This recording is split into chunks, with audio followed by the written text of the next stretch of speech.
So good evening, everyone, and good evening, everyone who's joining us at home or at work, wherever you are. Welcome. Bonsoir aux francophones.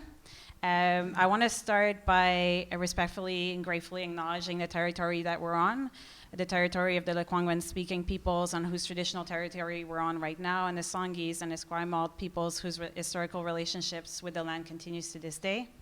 We also acknowledge our neighbors, the West Saanich nations of the peninsula, the Tsaiwut, Sartlip, Sekum, Pequotchin, Malahat, Suk, Pachedat, and Chianu nations. On behalf of the whole team, I just want to acknowledge that the territories that we're situated on this evening, it's important to do that as we start this important event, as we're discussing a movement for safer drug supply. The violence faced by people who use drugs cannot be separated from historic and ongoing colonization across these lands. And if we seek to end violence against people who use drugs and ending the overdose crisis and organizing for a safer supply, we must simultaneously work to end violence against Indigenous people, starting by acknowledging the legacy through which we have come to be on this territory. Tonight we were supposed to be joined by the Unity drummers, and I've heard that they're great partners of AIDS Vancouver Island, that they usually come to events, and I was really looking forward to meeting all of them, but unfortunately something came up and they couldn't join us. They were really sad to not be able to join us tonight, but I just want to recognize their constant participation in the community and the fact that they were supposed to be here tonight, and unfortunately we won't be able to hear their great drumming, but acknowledging that they're with us in spirit. So a few points about logistics before we start. Some of this was covered before we went live on the live stream. But just to give you an idea of the format, I will be setting the stage for the event tonight, and then we'll go to our speakers. They will each get 12 minutes to talk, and then we'll try to keep that contained to 12 minutes because we actually want to bring them back on stage and have a panel. We're going to open it up for questions. I have 2 questions prepared for them. Depending on what's covered, I may have to wing it a little bit and blend some questions or maybe remove one because we want to really create a space for the audience to ask questions. So there'll be 2 formats. Questions from the audience here, but also questions from the audience online.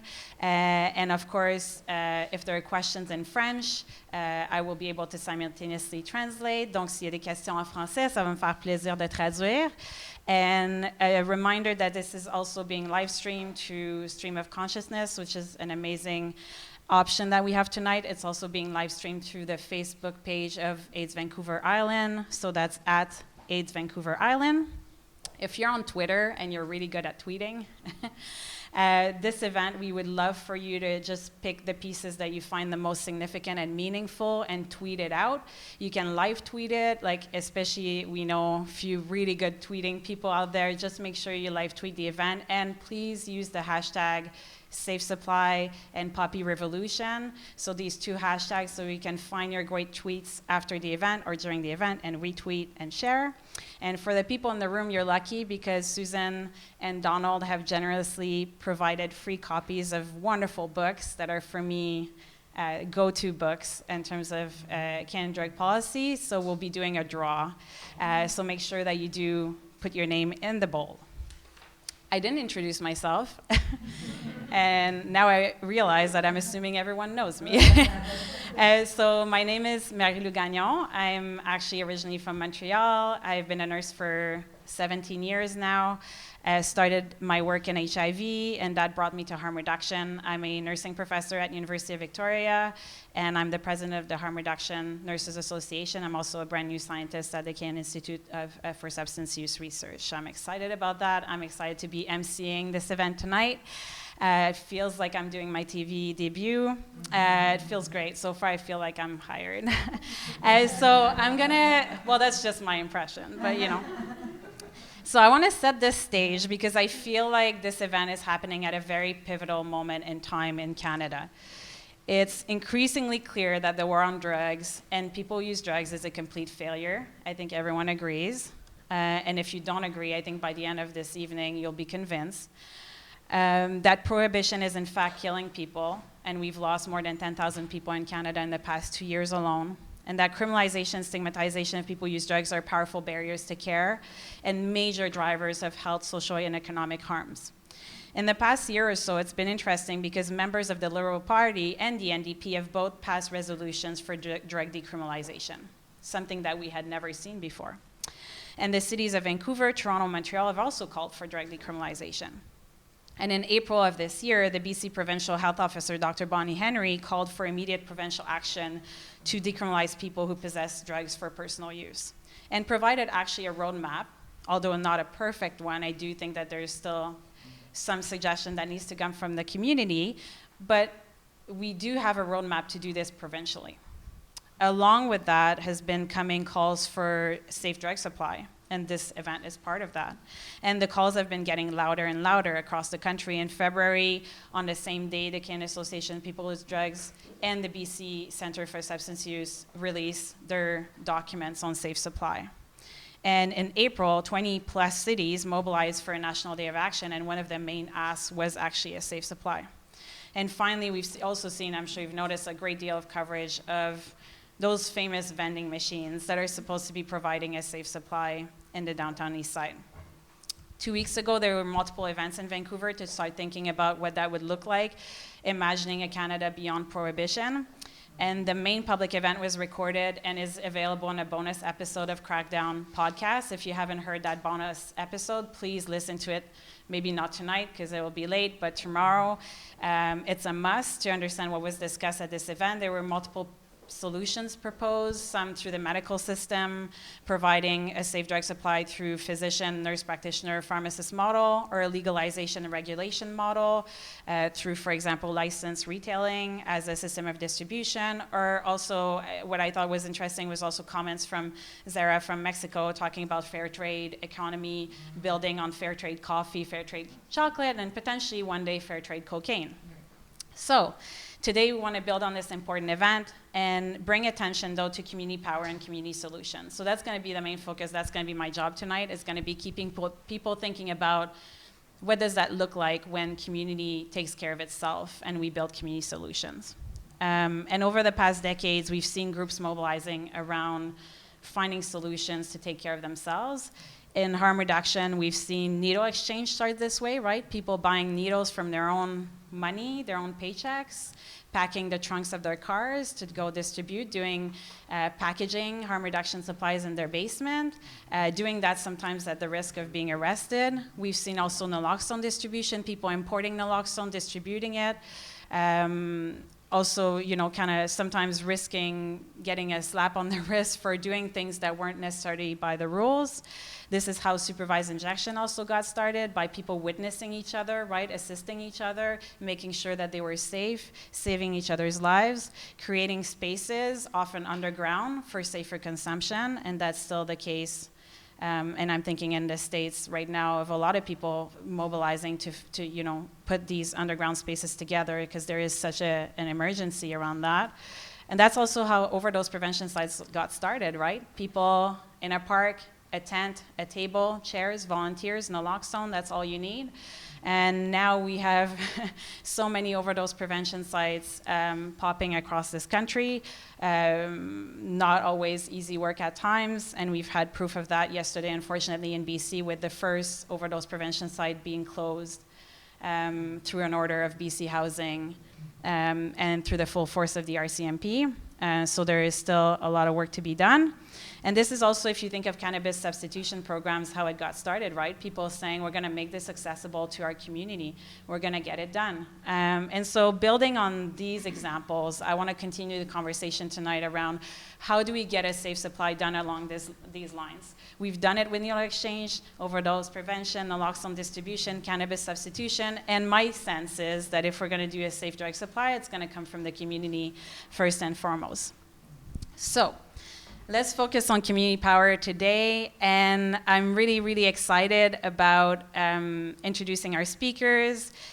The first speaker that we're going to hear from is Dr. Shannon Mcdonald. I will call you Shannon after this, I promise. She's a proud Métis Anishinaabe woman with deep roots in the Red River Valley of Manitoba. She's the Deputy Chief Medical Officer of the First Nations Health Authority and Executive Director of Aboriginal Health at the BC Ministry of Health. She's a trained physician with postgraduate medical training in community medicine and psychiatry and has worked for over 20 years in the area of First Nations and Aboriginal health. She was recently awarded BC's Physician Champions of Change Award, and after spending some time with you, I totally get why. Susan Boyd is going to be our second speaker, professor at UVic and author of a number of articles and books that we all refer to constantly in our work, including From Witches to Crack Moms, Women, Drug Law and Policy, Busted, An Illustrated History of Drug Prohibition in Canada, and she also co-authored with Donald, Raise Shit, Social Action Saving Lives.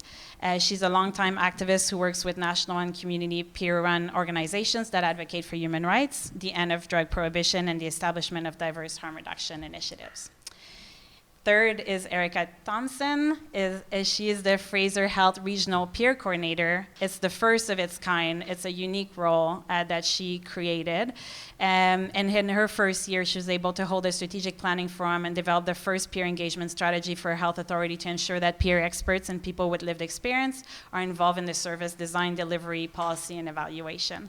She's a powerful advocate, and I can totally confirm that that is true, for women who use drugs, and is an active member of several drug user groups and recovery networks. She recently joined forces with experts to explore a heroin co-op compassion model as one pathway to a safer drug supply, and we're really lucky to have you here today. And last but not least, Donald McPherson joins us tonight. We've had a chance to do many talks together.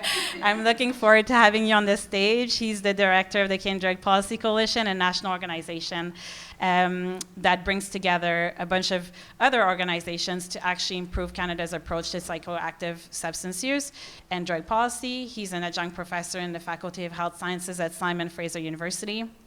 He has co-authored the book that I mentioned before, Raise Shit. I'm going to say it again just because I love this title, Social Action Saving Lives, and also a wonderful book, if you haven't had the chance to read it, it's called Drug Policy in Canada, More Harm Than Good. It's a must read in terms of understanding the history and why we're here today talking about this issue. And so, are we ready to start? I think we are. And so I'm going to invite you, Shannon, on the stage. I know that you're going to be using PowerPoint and have your clicker ready. We'll be managing the mic simultaneously as well, so it's going to require some multitasking. And so I'll let you begin. Thank you. Thank you. And thank you for the introduction, and thank you for calling me Shannon. I didn't get to be a doctor till I was about 40, so by then I was just mom, so it's a little different. So I work for the First Nations Health Authority, and I lead the response to the opioid crisis. Though it's hard to keep calling it a crisis, it's like an immediate emergency, if this has been going on for, well, officially 3 years, but in all truth for many, many more years than that. And First Nations have been disproportionately impacted, and the gap between First Nations and non-First Nations in terms of the impact is getting wider and wider. So we've been doing a lot of work. We have 203 First Nations communities in BC. I've done 180 town halls, so spent a lot of time on the road. And some of those town halls have been groups of communities that have come together. Sorry. Something stuck in my teeth. Spoken with thousands of people. We've handed out over 2,500 naloxone kits at those events and done a lot of training. But the message we get back is very, very clear. We just need to keep working because what we're doing ain't enough. So I'm going to run through a whole bunch of statistics. They're ugly, but I'll be quick.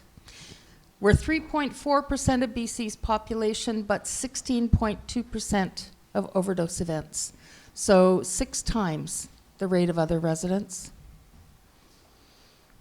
This is kind of scary. I keep hearing everywhere I go about young men working in the trades as being significantly at risk. In First Nations populations, it's almost 50-50. men and women.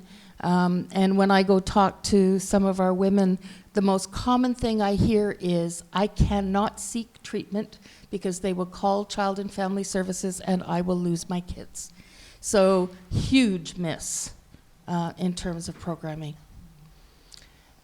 Most of the events are happening in cities, by far the downtown east side, but we have hot spots all over the province, Victoria being one of them. A little bit younger than the average age across the province. When I take this to communities, they're often very surprised. They want me to go and talk to their kids in the high school. And I'm saying, no, I want to talk to the kids in the high school about using naloxone because they're going to have to use it on their parents and other adults in their communities, which is absolutely terrifying. And it's also setting an example for those kids about how you cope with pain. And we got work to do. So this is overdose events. So we get that from the BC Emergency Health Services and the hospitals. The non-fatal overdose rates the gap has gotten wider and wider over the last 3 years. And fatal overdose events as well, the gap is getting wider and wider. So First Nations are being more and more disproportionately impacted. So why? Why is the gap widening?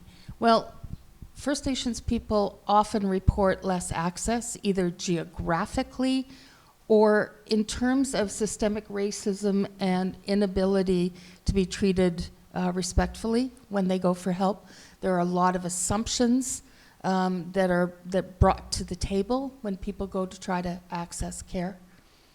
We talk a lot, and we have really strong leadership that talk about intergenerational trauma and unresolved trauma. And one of our Grand Chief, Doug Kelly, often talks about, we don't have a drug problem, we have a pain problem. That people are taking care of their pain, whatever kind of pain it happens to be, using drugs or alcohol. And as bad as these stats are, you don't even want to start talking about the impacts of alcohol in our communities. The other thing we talk about a lot is social determinants of health and challenges,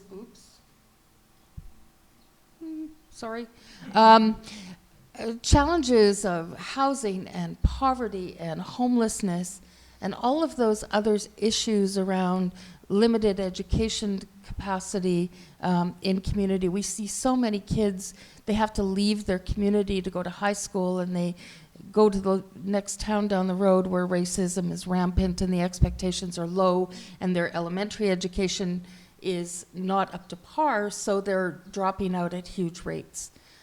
So we really see young people like struggling from day one.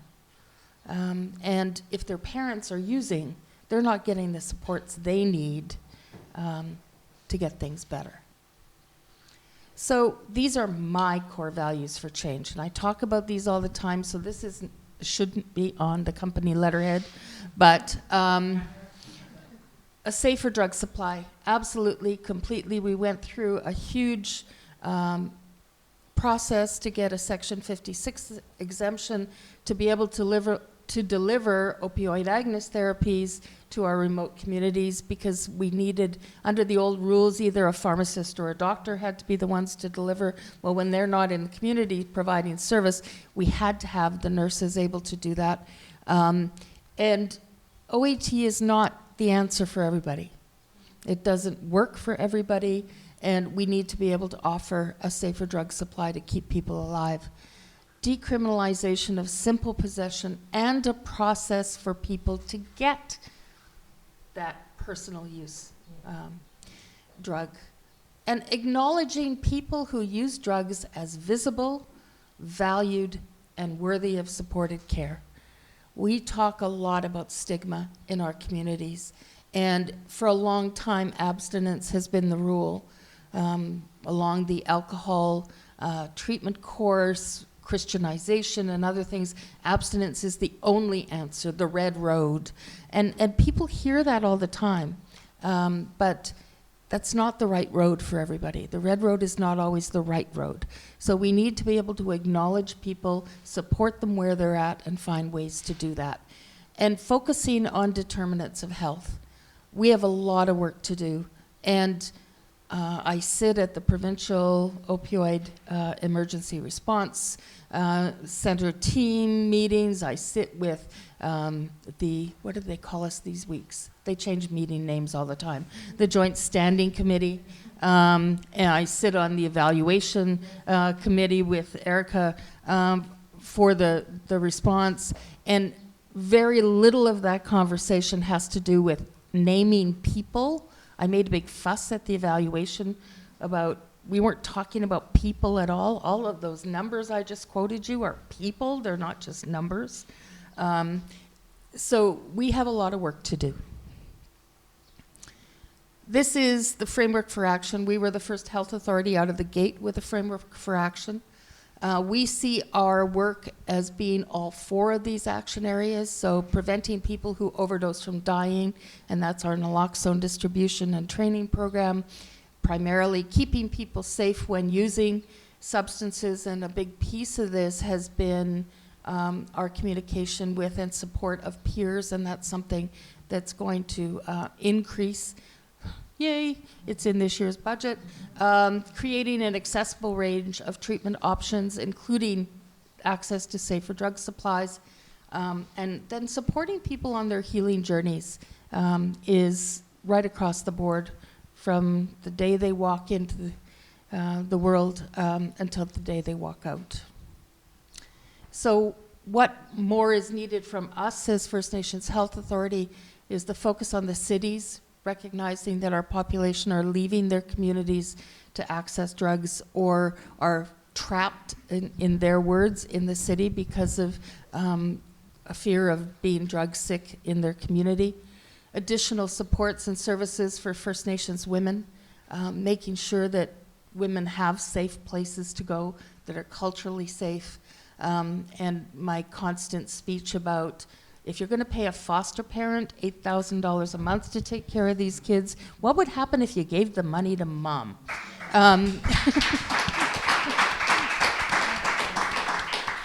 So looking at services that are more culturally safe and trauma-informed. And this is the biggie, and I get in trouble for this all the time, but I say it anyway.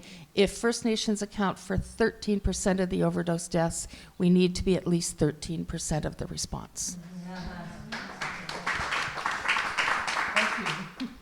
Thank you so much. Under 12 minutes? I think so. I was just keeping, I think so. And I did take some notes, and I'm hoping that we'll be able to build on what you just said for the question period, because I will make some links with what you just said. Thank you so much.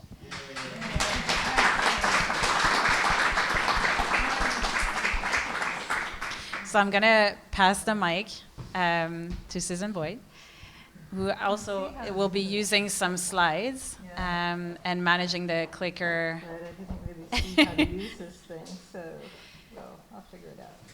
The arrow going right. And you may want to just grab a mic there behind you, or next to you. Okay.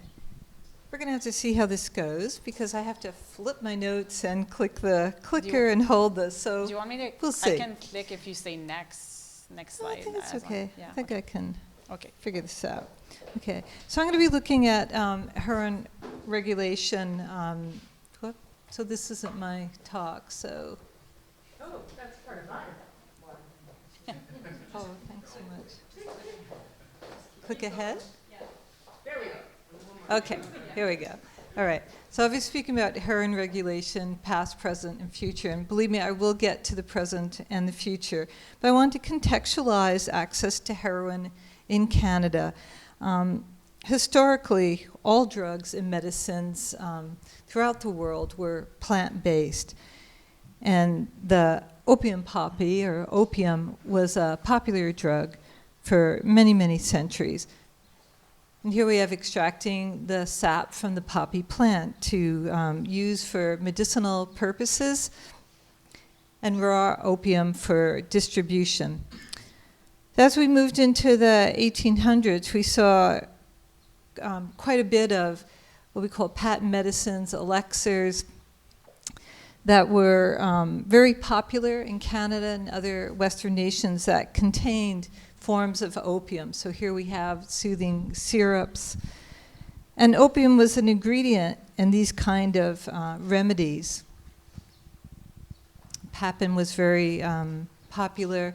But we had a big change in 1803 where a German chemist isolated the organic compound morphine. And you could say that this was the beginning of our pharmaceutical industry, as well as the quest for more synthetic drugs that can be patented and then branded and sold. But morphine could be taken orally, but also injected, which was a big difference. Okay. And then diacetylmorphine is a semi-synthetic drug, and it's made from the compound morphine and another compound as well.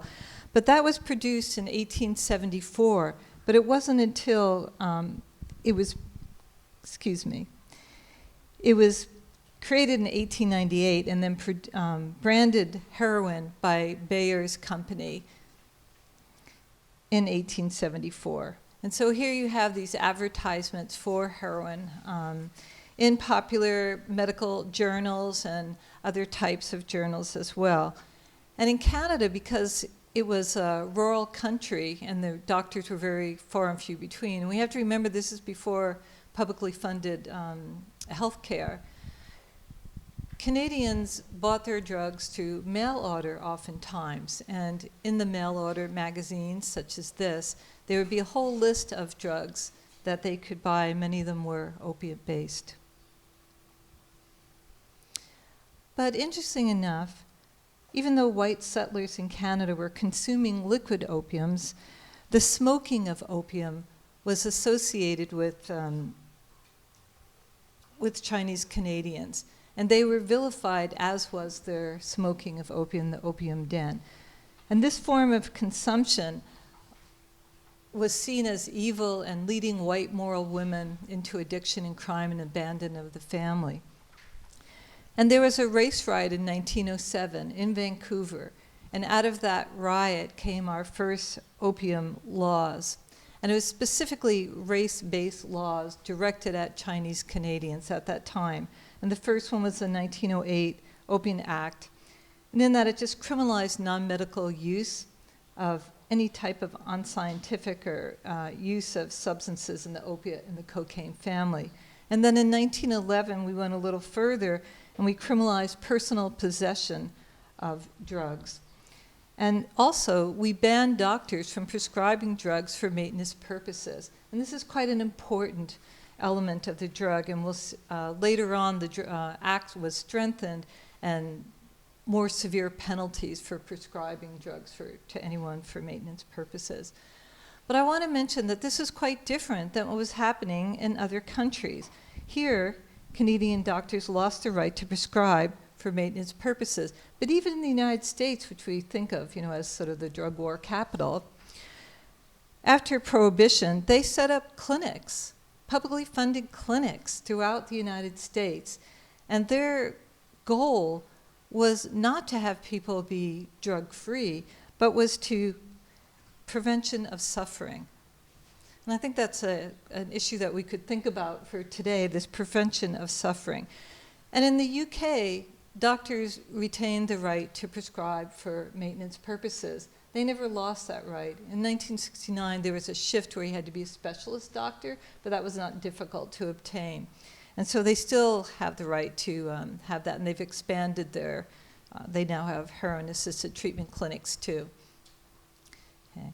But in Canada, instead, without publicly funded drug treatment, without publicly funded health care, we came up with the idea of the criminal addict. And what that meant was that a person who was using a drug like heroin illegally was seen as a criminal first, and a person who was addicted to the drug secondly. And it was thought if you gave them heroin-assisted treatment or heroin, a legal source, that they would still be criminals. This was the argument. Well, they're still going to be criminals, so we won't do that. Abstinence is the only road for them. We also had these Addict Files from the 1920s to the late in the 1970s. Every known criminal addict had a file in Ottawa by the Narcotic Control Division. So life was very tough for people who used heroin in Canada.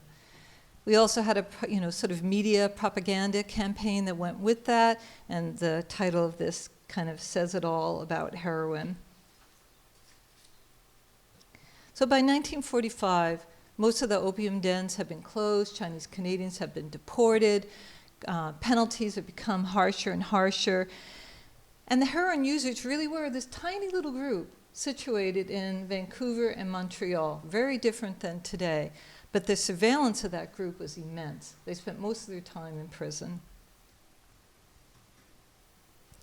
But interesting enough, heroin was still prescribed for medical use in Canada at that time. And it wasn't until 1954, there had been some agitation before, but the World Health Organization suggests that all nations prohibit the use of heroin for medicinal purposes. And Canada complied in 1955. And so what this meant, though, they put this ban on importing legal heroin, was that there was no longer a legal source of heroin in Canada. But that didn't mean people stopped using the substance.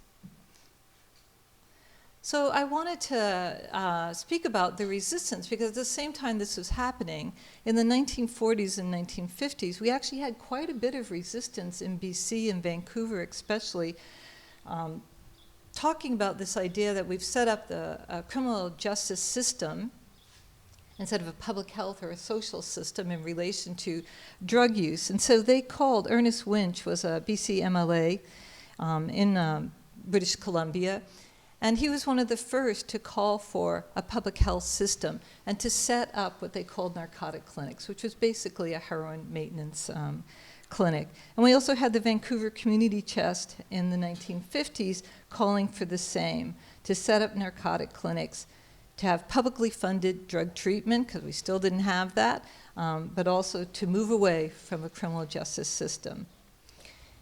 And we also heard from some people with lived experience in the 1950s on CBC radio.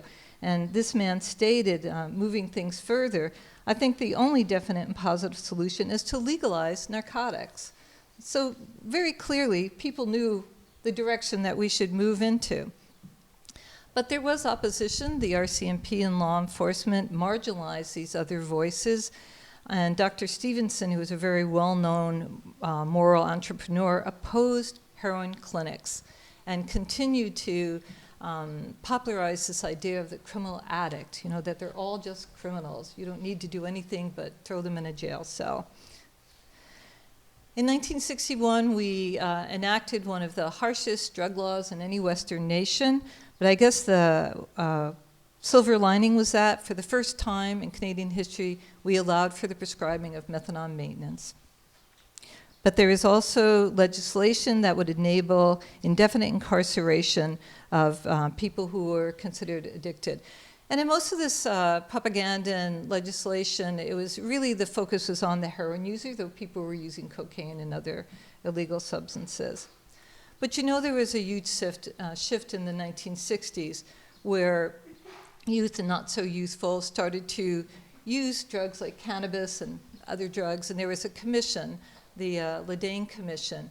And in the commission's recommendations, they recommended that we set up heroin maintenance clinics. Okay? They also said that we should have compulsory treatment, so it was kind of a, giving in one way and taking away in another. But I want to point out that there was quite a bit of resistance. The Canadian Medical Association rejected the recommendation for indefinite, treatment, and the Canadian Bar Association even went further and said that we should set up a legal system for heroin distribution to people who are addicted to the drug. In British Columbia in 1974, the BC NDP government had a drug and alcohol commission, and they looked at the issue quite seriously, went to visit the UK and elsewhere, and they recommended setting up a heroin treatment center in Vancouver the following fall. So what I want to point out here was that heroin treatment or heroin clinics is very conventional, actually, when you start to look at all the reports in the countries that have been doing that for decades. So it's political. It's not about the evidence. There's plenty of evidence that demonstrates that providing heroin to people who use the drug or other opiates, that for a small minority, that's quite an effective treatment for them. So it's political, which keeps us from having it. And so what happened after the NDP provincial government was going to set it up, they lost the election. And the BC Social Credits came into power. They had a totally different political view about drug use, and they enacted the Bc Heroin Treatment Act. And with this act, you could pick up anybody who was thought to be a known drug user and put them in prison for 3 years indefinitely. Okay. So it's been a long road of legal, social discrimination against people who use opioids and other illegal drugs in Canada. And I want to point out that between 1951 and 1969, around 90 Canadians actually went to the UK to receive prescription heroin there because of what was going on in Canada. And when I read the studies around that issue and the quotes from the people who had moved there, basically what they're saying over and over again, and I quote, they went there so they could lead a normal life. And they did. Okay, in 1984, we lifted the ban on medical use of heroin in Canada, and that really had to do with the activism of Dr. Ken Walker. We have to credit him for that movement. But unfortunately, the restrictive criteria and security for the drug made it impossible, near impossible, to prescribe it. And so then what happened, which we're still dealing with today, is that the providers, the suppliers, quit providing it. So there's no Canadian supplier of the drug. And that's where we stay today. I'm not going to go into this. We all know that we were in a similar space in the 1990s where we had declared a public health emergency due to the overdose deaths and HIV and hepatitis C, skyrocketing rates. But at that time, civil disobedience, brought the first, a number of what we'd say illegal safer injection sites. The back alley was one of them. So people most affected in their alleys set up these unofficial safer injection sites and called for an end to drug prohibition and more harm reduction services. And what we saw, which was really different in the 1990s, we had a movement around cannabis, from the 1960s on to decriminalize that and legalize it. That was made up of users, youth. But for the first time in the 1990s, people who were using drugs, drug user unions emerged like Bandu and Solid and others across the country. And they were leading the way and have been ever since. And that was a huge shift from what we had seen in the past. Well, we all saw the opening of Insight, and I bring it only up because of the 56 exemption. And what that exemption gives you is that it allows people to be exempt from the Canadian Drugs and Substances Act to be able to bring in a legal substance to a site and not be arrested. Some of you know about heroin-assisted treatment. We've had, it's a treatment for some people. It's quite effective for them. There's been programs that have been set up in Switzerland, Denmark, the UK, Germany. It's not controversial in that sense anymore. And we had 2 clinical trials, and they had the same results. I don't know why we couldn't have just had a program, because they'd already done it elsewhere, but no, we had to have our clinical trials. And both trials demonstrated that heroin-assisted treatment for this small group of people is effective, and so was hydromorphone. SNAP was a drug user union that led the way to advocate for heroin-assisted treatment. All of the people, the drug users in SNAP, they meet at Bandu. They were all participants in both of the heroin-assisted treatment trials that we have. And today, they are receiving heroin-assisted treatment through Crosstown Clinic in Vancouver. It's the only clinic in Canada that is prescribing heroin. But I do want to, and they also help lead a charter challenge around that issue in Canada and still advocate for heroin-assisted treatment, but a more flexible programs. But what I want to say is, in relation to our overdose deaths, is that in order for someone to be prescribed with the new policy with Health Canada that came into effect in May about prescribing iode or injection hydromorphone, and for heroin-assisted treatment, the person has to fit the criteria for the DSM, Diagnosis Statistical Manual of Mental Disorder, that they suffer from opiate use disorder. Okay? So in order to receive that treatment, you have to fit the criteria for that. But in fact, many people don't, and so occasional recreational users, even people who are using heroin or other opiates regularly, do not fit the criteria for the DSM. And what it means is that people went from a criminal status to now having the status of being disordered, having a pathology. Anyway, just want to mention that civil disobedience continues, and it's been quite effective, but that as was mentioned, like let's say for women, it's very difficult to be a visible person in the movement because of fears about child apprehension. That's always been the case. And there's other people, due to social status and other issues, we're not all equal. So it's not that they can be at the forefront of these events sometimes due to the risk of arrest or being in a community where everybody knows each other. There's many risks that are involved in being an activist as well. So I just wanted to end with these thoughts, and that's to say that in Canada, and this has been true for decades, the majority of our drug offenses are for possession. In 2017, our latest stats that I can get, 72% across Canada of our drug offenses are for possession. In Vancouver, it's 80%. And that since 2010, heroin possession offenses and methamphetamine have been rising slowly. And so it begs the question of why are we arresting anybody? We're in the middle of this, epidemic. It seems to me that we should be directing people to harm reduction services, overdose prevention sites, and to places where they can have legal drugs and not have to be buying drugs in a illegal poisoned market.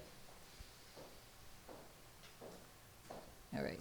So we already have models. They've been talked about, so I won't go on about them. But I wanted to say that there was, way back in 1996, David Malmo Levine, he set up a buyers club. So it wasn't for medicinal use of cannabis. It was for people who were using cannabis. And then we had the other model, which is the BC Compassion Club. Still exists, still an illegal site, and that's for medical cannabis. And so we have these models that we can draw from. But we also know that there's more forms of opioids than oral or injection, and that there's poppy tea, there's edibles, there's liquid opioids. We could experiment with all of these, and we could advocate for the normalizing of the poppy plant, which is cannabis activist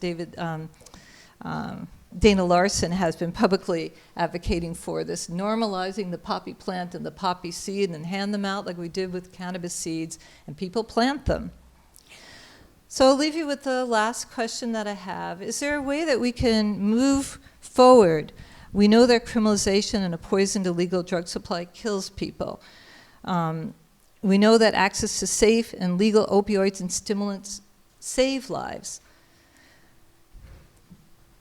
But can we move out of this paradigm of the criminal or disordered? Can we see people who are using criminalized drugs as citizens, as full citizens with rights, and should have full say in the kind of access to the drugs that they need for whatever the reason might be? And I just wonder about that moving forward, where we'll go with it. And so I'll just end with that. The movement to end prohibition is a long one. We have some new options to think about, and I thank everyone for coming out to hear of the speakers that will be before me and coming afterwards. Thank you.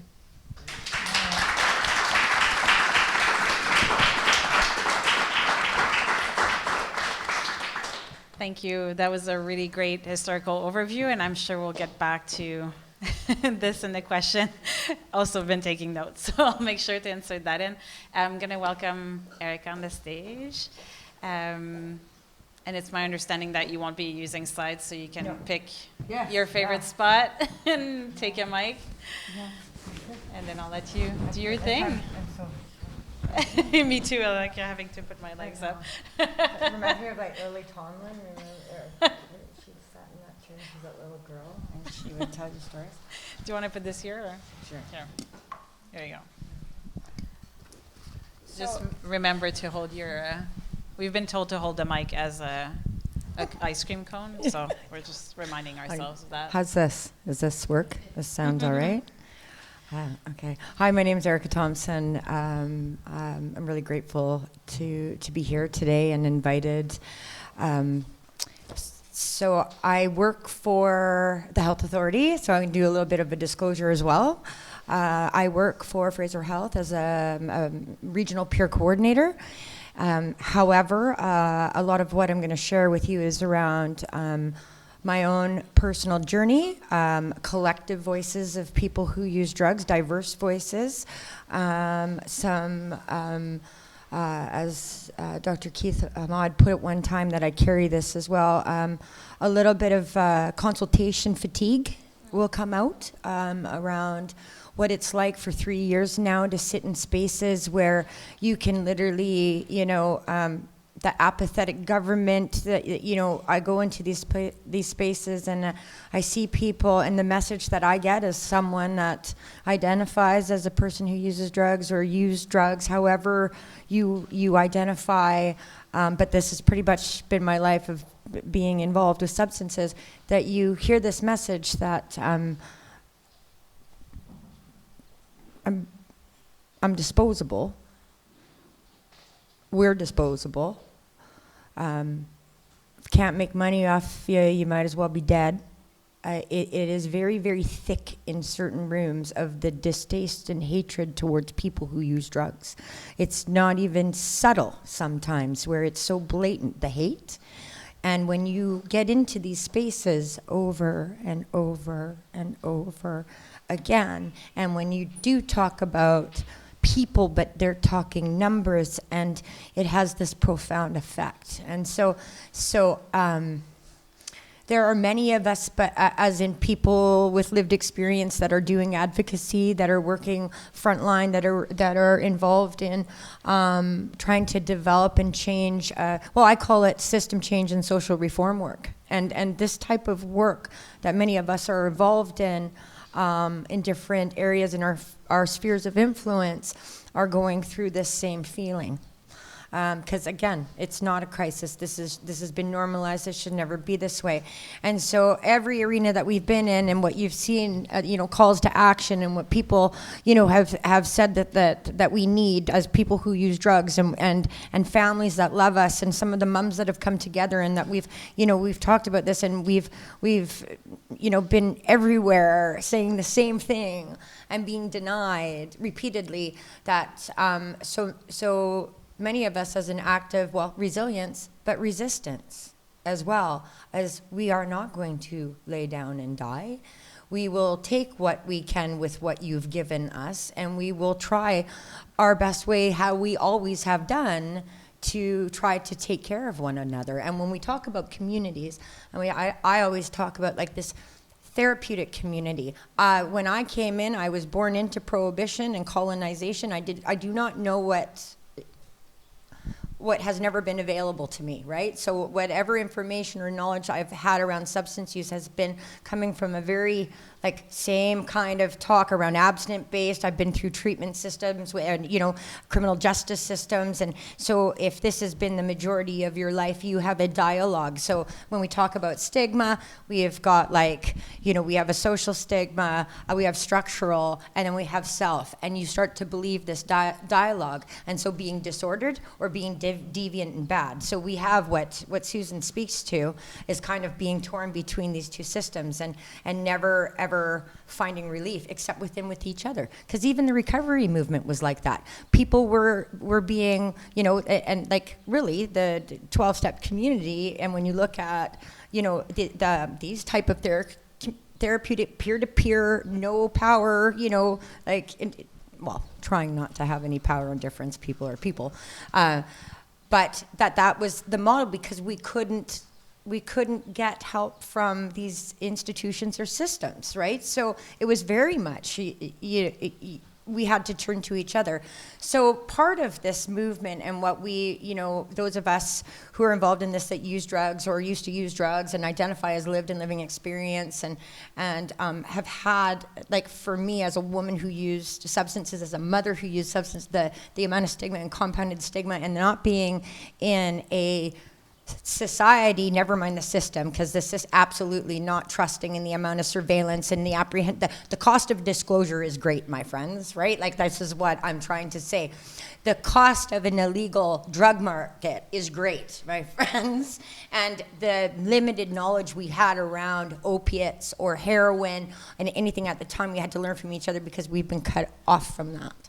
So I look at how things could be very, very different, and we're at this place in this shift where we can have these therapeutic communities where we have access to a safe supply, and however that looks. We have machines now. We don't want to have to do it illegally, but we will, and we do, and there are people out there that are trying their very best to work with what they've got with the tools to try to find out what people are taking, to, be witness together, to create our own safety, to have our own agency and autonomy around, what we need as people who use drugs.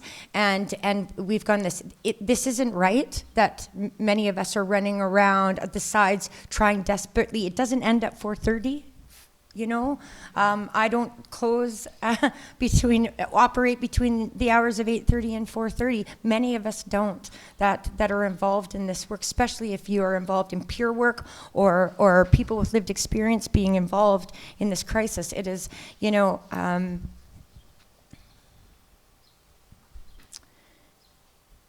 it is something that is really hard to describe, and I talk about the work that I did with women 3 years ago, and I spoke this in another venue, because it really, I'm struggling too, and many of us are, and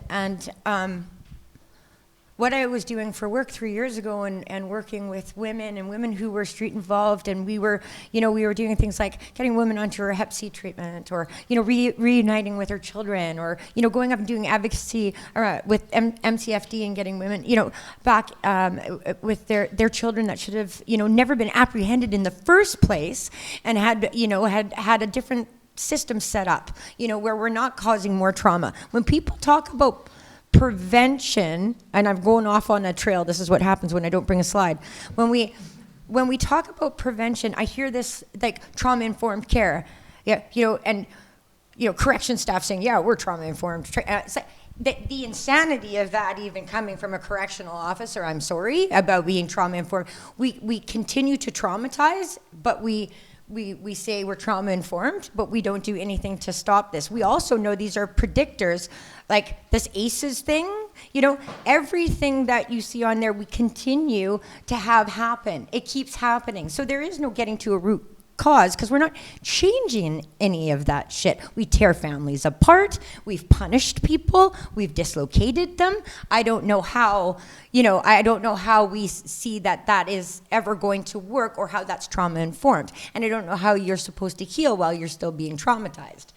So I find that we speak this very congruent language right now. And again, am I broken and sick, or am I deviant and bad? Because I'm really confused, because we are literally torn between these two systems. They don't work well. Having police as social workers, and this hanging on to the war on drugs and the money piece, because I'm like, if you look at the criminal justice system and how it is evolved, it is really, really based around the war on drugs. Like our I almost think it would collapse if you turned around and drugs were illegal tomorrow. You know, because you look at how much is invested in that, and you look at who's incarcerated, and you look at, you know, the types of crimes, you know, for people that are being incarcerated, and how much it's intertwined.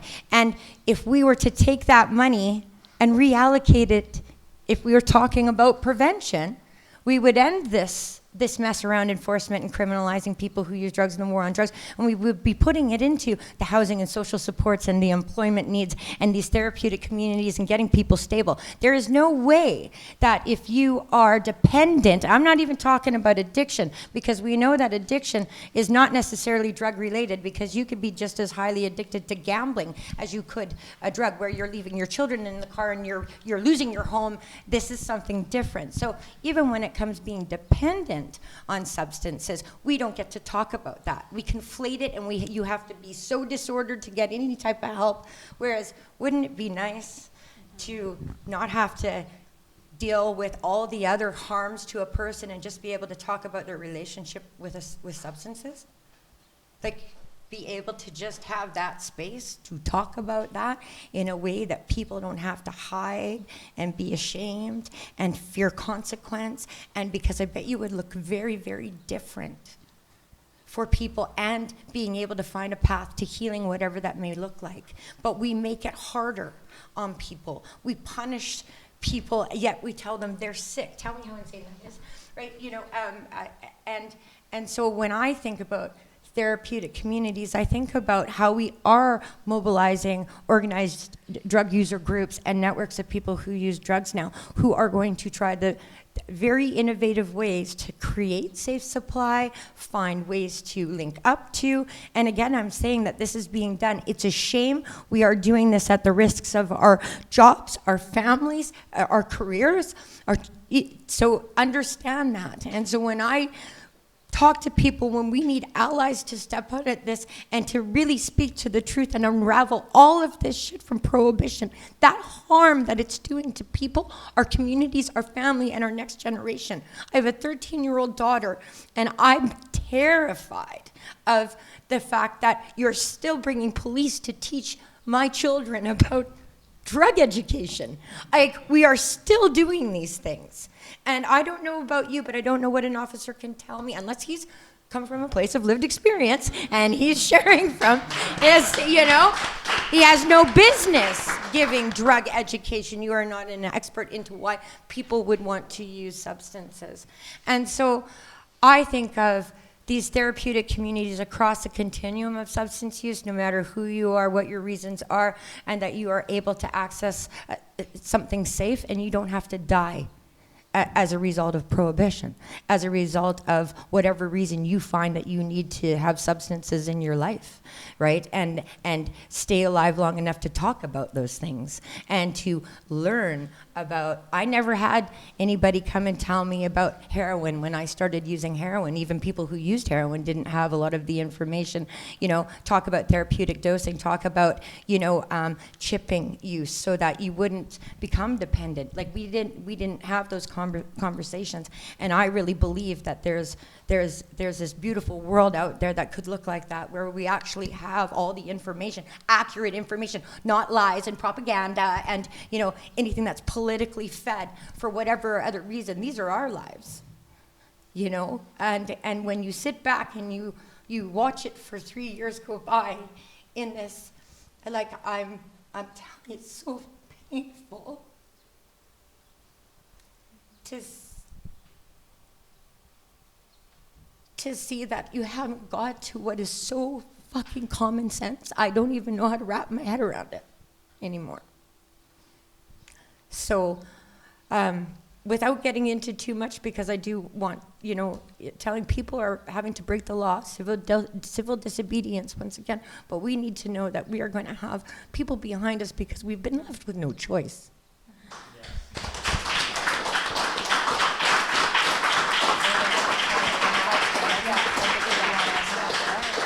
And I also want to say some of the most amazing, everything every time I work with people who use drugs and different networks of people who use drugs, because we're all diverse, we're everywhere, man. Like, and it's all over of different skills and talents and brilliance and wisdom and knowledge. Talking about prevention with youth, like I talk about that. If you came into my Compassion Club network, and you were a young person, and and I'm working in cooperation with people. There's no surveillance done. I'm telling you, you're not going to get very far, because we know, each other. We know we don't want to have new people using substances without any education and awareness. There's so many of us that really believe that just want to show up in a genuine, honest, educated way with each other, and so that nobody's ever left behind. I've lost more people now that have been abstinent-based, that have gone like 6 years abstinent, and they have been involved in that little bit, and it's quite often those of us that are working so very close to it they're gone. They're not with us anymore, and that we've really got to change everything. This crisis has changed everything, so we have to now move. This is no longer ever going to get any better. The iron law of prohibition and its effect on the toxicity of drugs and the evolution of drugs, it will keep going and going and going. And so I always say, we need to stop the bleed, right? We need to stop the bleed, and then we need to make these therapeutic communities across the continuum with all sorts of pathways to safe supply, whether it be a medical model or if it be done with amongst your peers, and that you've got a group of people that are going to help you wherever you are on there, whether you start, stop, reduce your use, change your route of administration. You'll have support, and you'll have a place that you could go to, and you don't have to worry that MCFD is going to be phoned, because we're going to absolutely support you exactly where you're at with a strong community that understands implicitly what is going on. I also really believe that many of us should be talking about charter, charter section 7s, parents. We really need to start looking at where these harms come from and start pointing at it instead of at each other, and all of this time wasted even amongst drug user groups and researchers. Some people want to make their career. Some people want just get together, let's do this together, and let's get it done and be loud and clear in every avenue that we can get in. Thank you very much.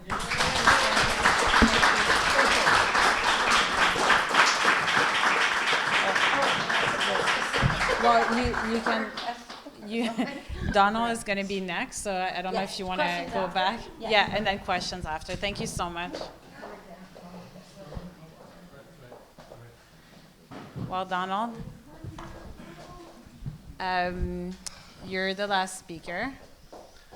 Following Erika again. Yeah. So. What is there left to say? Mm-hmm. I think it's really. I'm just amazed at the three speakers before me, and it's really hard to really say much more. I think our organization, the Canadian Drug Policy Coalition, came to the conclusion over the last year or so that our top priority for our policy work would be to working towards the legal regulation of all drugs. Someone's got to do it. A lot of people, we talk about it, a lot of people have talked about it over the years, as Susan has pointed out, and we need a sort of just set some milestones. We know it's a longer term sort of process, but if it is so apparent now that this has to be the end of the regime that we've lived with since the early 1900s. It's collapsing in on itself. And, there's 10,000 deaths in Canada over the last 3 years, 200,000 people dead, disappeared in Mexico, Central America in flames, part Latin America, broad swaths of land deforested, because of trying to exterminate the poppy plant from the planet. So 22 countries that have the death penalty for drug trafficking. And, a pound of heroin, a life. It's just absolutely absurd. Absurdity is what I wrote in the top of my page as I'm listening to these presentations. It's an absurd situation we're in. It's an absurd policy framework we're holding up. We call it a drug policy crisis.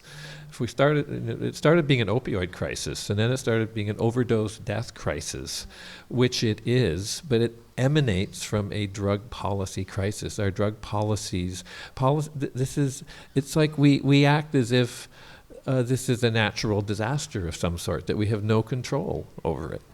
No, it's not a hurricane, it's not a tornado, it's not an earthquake. It is a phenomenon that is killing people, and you can draw a direct line from our drug policy.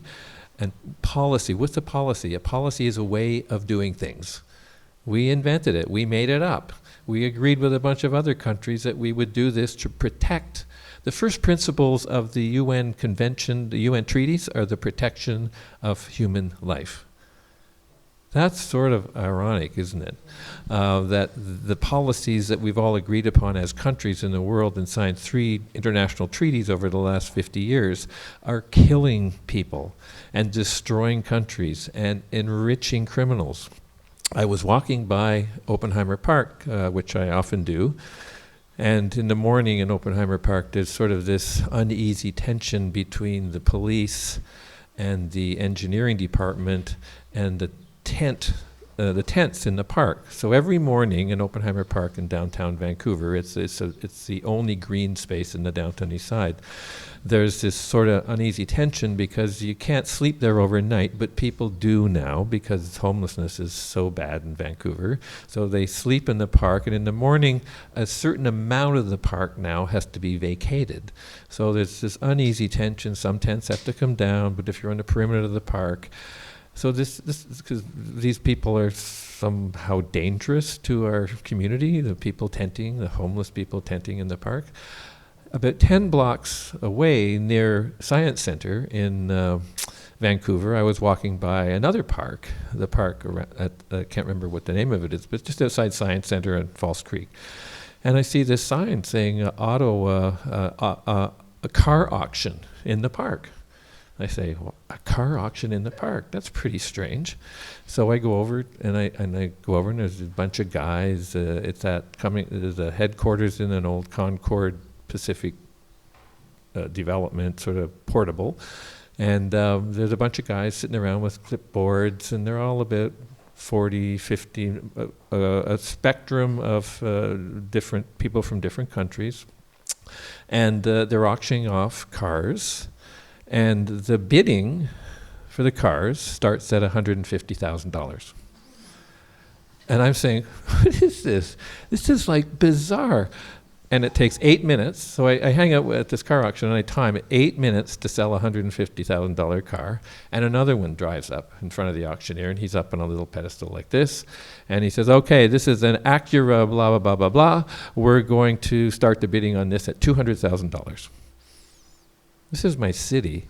This is my park. I have not seen anything so obscene.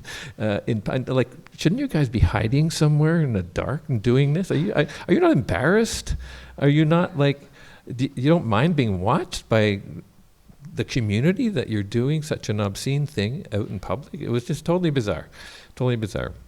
So that's Vancouver. That is a sign of the end of something. Like the case with the Hong Kong, the HB, the Hong Kong bank, the biggest bank in Europe, that got done for money laundering. They laundered $881 million from Mexican and Colombian cartels. And they ultimately were fined $1.9 billion when they got caught. And that's five weeks of a yearly profit for the global bank. And there was a deferred prosecution agreement with the U.S. government that deferred their prosecution, and ultimately they were let off. No one went to jail. And around the corner, this was in New York, around the corner, some African-American young man probably was getting done for cannabis possession. So the absurdity of the death toll, the pillaging of countries and around the world, the extermination of people who are users and dealers in some countries, the Philippines, for example, war on people who use drugs. So it's got to be over. It's time for change. I mean, I think we have to stop having meetings that critique the war on drugs. Let's just call it. Let's just declare it's over. The war on drugs is over. We're not going to talk about it anymore.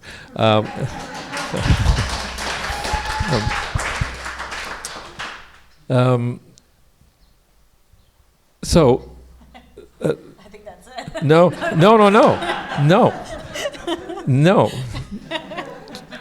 Turning the corner. This is where it gets hard. We're trying to extract ourselves. I mean, we're sitting around talking about ways of look at injection sites. Look at the fight in Canada for injection sites. It's like you can argue how long it took. Some people say it started in 95 or 96 or 97 or 98. It took a cast of hundreds and thousands of people in Vancouver working hard over the many years with some luck because of political alignment with various people, and Inside opened in 2003. And now we sort of in the throes of this toxic drug market context, people come and they look at the supervised consumption service and they say, this is totally bizarre. This is absurd. What are you doing this? You mean, why don't you, even some police are saying this, why don't you just give people drugs in these sites? It's absurd that they have to go through this whole rigmarole to buy a drug that has a very good chance of knocking them right out, but we'll be here to revive you. And but that was a huge victory. It was a huge victory in 2003 when Inside opened in Canada, first in North America, and the ones that came before it, opened by Van Du and other people. Inside was actually the first injection site in North America. There were 3 more before it, all opened illegally by people in the community.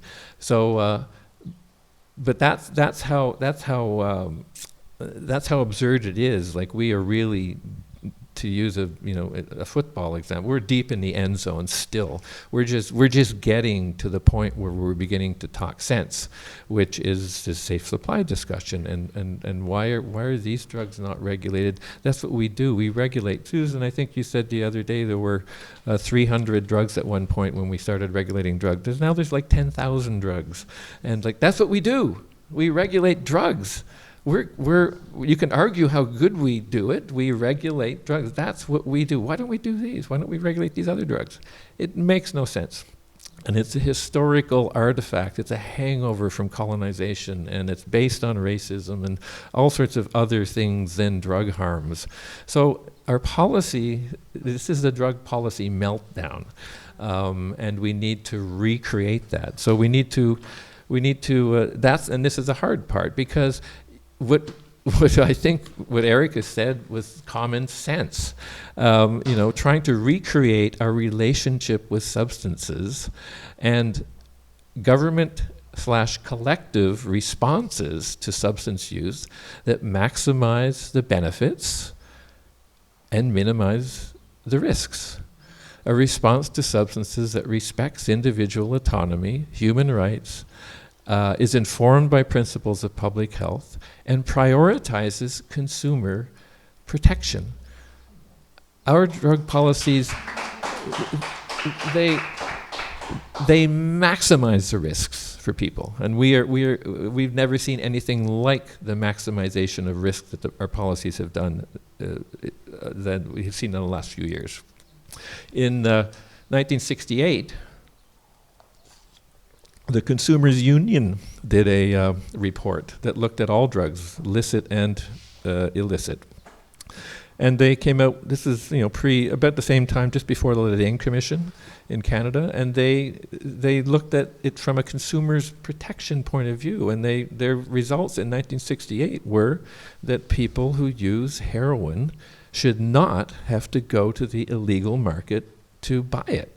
And common sense, if you're looking at it from a consumer protection, we have no consumer protection sort of discussion in this country around that. So I think what do we need? How do we get from A to B? I think we're trying to get to the let's acknowledge the war on drugs has failed. We'll get a lot of agreement in the country. If you asked Canadians, has the war on drugs failed? A lot of people would put up their hands. We'd argue about what to replace it with, but I think there's at least a growing consensus that what we're doing now doesn't work, needs to be fixed. So that's the challenge, sort of to fill that space where something has failed miserably. The opportunity is to come forth very quickly. We need to do this right away in the next few years, in next few weeks, if you're talking to solid folks, like tomorrow. We need to come up with, we need to present a bunch of ideas, an array of ideas that we have the evidence of failure, all these lives lost. And so, what are the conditions for moving things forward? Well, we need to build alliances. We need to build the movement, whatever that is. We're a raggle-taggle movement, but anyone who was at the stimulus conference last year in Edmonton, there was a sense of a movement there, and there's lots of little mini parts of the movement across the country that need to be connected together. Things like, I'm remembering the downtown east side, the fight for insight and stuff. What do we have in Vancouver? Well, we had a poet. We had Bud Osborne. Bud Osborne, Bud is in the room tonight, I guarantee you. We had Van Doo. Van Doo was a formidable force. I was in City Hall when they brought their coffin into City Hall. It was a showstopper. It's like, oh my God, this is serious. This is very serious what's happening. We had, activist organizations at the ground level. We had a provincial health officer who was trying to push supervised injection sites at the federal level. We had a mayor and some counselors who were interested. We had families from Grief to Action. So we had all these sorts of pieces. We had a choir. People say, you're just singing to the choir. Well, the choir is really fucking important. You got to have a choir. You got to have, the tenors, the basses, the solo singers. You got to have the choir. So never feel bad about that, because we're always saying, we're speaking to the choir. We need new. No, we'll get those people, but we need a good, strong choir in order to get them. So right on. Yeah. And we need, there's lots of conductors around. I know that. So anyways, I think we need to obviously broaden the movement. I think more and more Canadians understand the failure. Their fear is about, well, what are we proposing? And we we default to, we need more drug treatment, or we need more this, more policing, or we need more crime prevention, or we need. But that we laugh at that all the time. Everyone just goes there. They don't even know what they're talking about when they say treatment. So we need a much more sophisticated blueprint to put in front of people. There's tons of evidence around what works, what could help, and mountains of evidence of the failure of so much of what we've already done. So I think it's time, and I think we have incredible brains in this country. We could probably put that together fairly quickly, and it would support all of the work, whether you're working on prevention for youth or safe supply or crime prevention. It would work to convince people to agree or come to consensus, a broad consensus on a different direction than we've been implementing over the last 50 to 100 years. Thank you.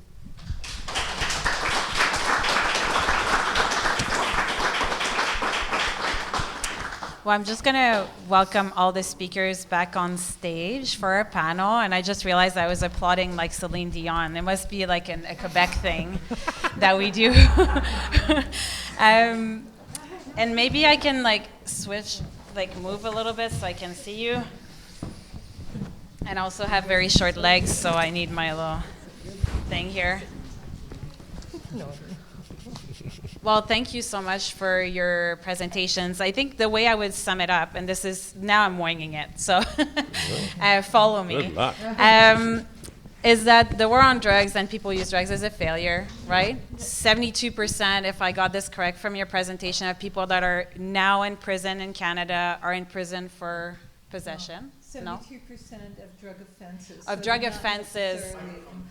72% of drug offenses. So they could have been detained, arrested, or have a penalty of prison. But so are related to drug possession, yes. right? Yes. I think there is an acknowledgement also that, and going back to my introduction, it was meant to also recognize the community contribution, but the community is, I'm sorry, I'm gonna swear, is fucking tired, right? And the people doing this work are also at the forefront. They're doing this on the side of their desks. They're putting their bodies on the line. They're risking their jobs. They're risking arrests, right? They're risking losing children. They're doing public speaking, which a lot of us don't even have an ounce of courage to do.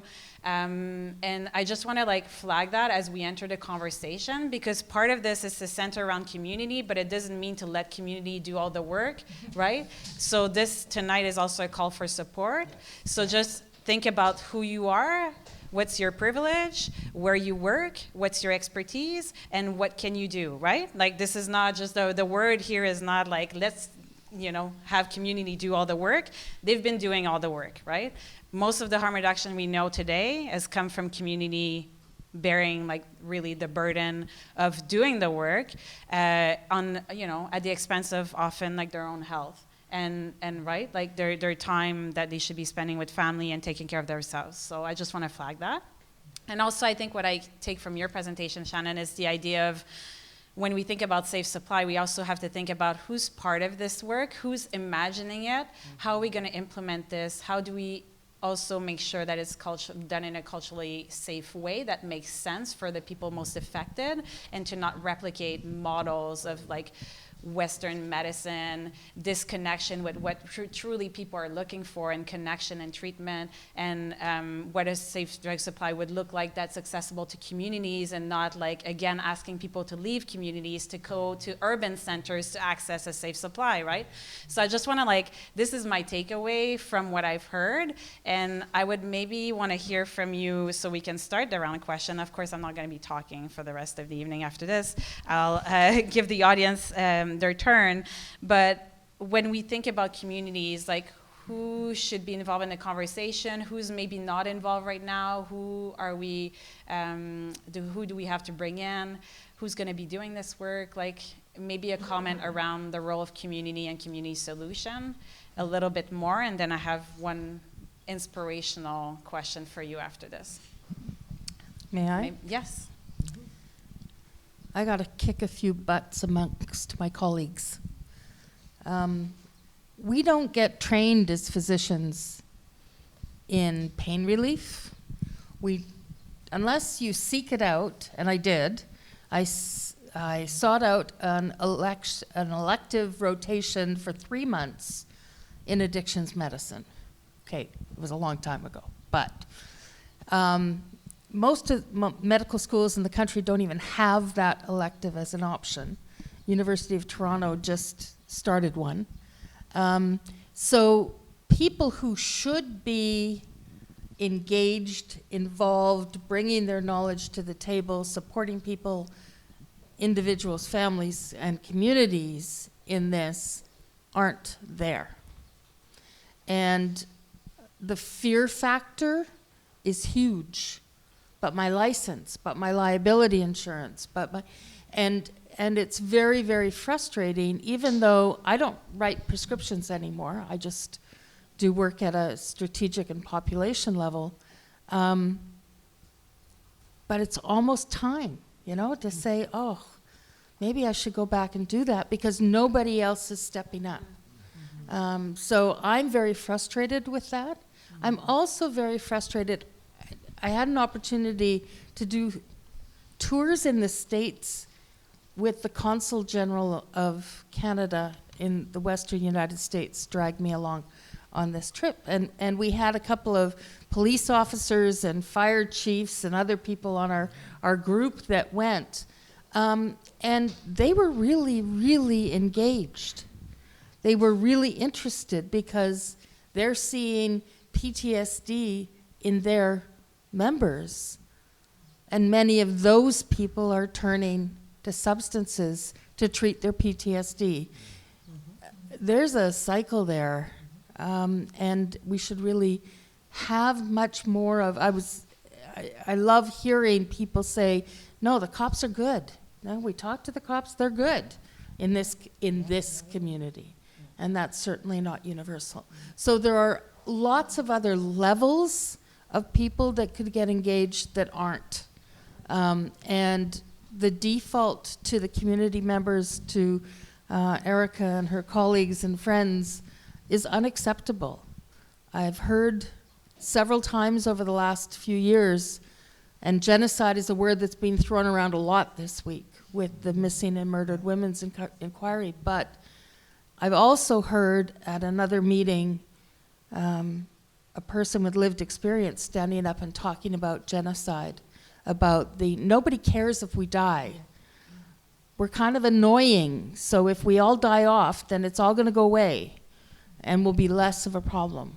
And what a horrible, horrible thought for me as a human being to think that somebody have so much less value as a human being that we're willing to just let them watch them die. And I can't accept that. Anybody else want to add in terms of who needs to be at the table, who's maybe not included in the conversation as we imagine a safe supply, what that would look like, next steps? I'll say one thing. I mean, it's already been mentioned on the panel, but the fact that women, especially women with children, you can't even access a harm, let alone accessing a substitution drug. You know, even being on methadone is a risk for a woman who has children, because those children could be apprehended. And I think we forget about, when people go to prison, that's traumatic enough, and it changes their whole life. But when a woman has a child apprehended, and most often it's permanently, that's a lifelong sentence. And that doesn't just affect them, it affects the child, it affects their family and the community. And really, we don't invite women because it's such a dangerous situation for women to even be at the table. So we have to find a way to address that better. And as we saw the overdose death rates for Indigenous women, it's so striking. But we're also seeing Sister Space is the only OPS in Vancouver, a woman-only OPS. And my daughter has been doing research with the space, and every day she would come home with these stories, that the women were communicating to each other about. Not only was it child apprehension, the violence of colonialism, violence, gendered violence, male violence against them. This little space was providing a sanctuary, but the minute you went out the door, it was all there waiting for you. So it's just to say that as we develop alternative programs, we have to see how these other larger structural violence, intersects with every aspect of drug prohibition. And I know that's a huge, okay, that's so large, but it isn't on the intimate, everyday level. It affects people terribly, that kind of violence every day.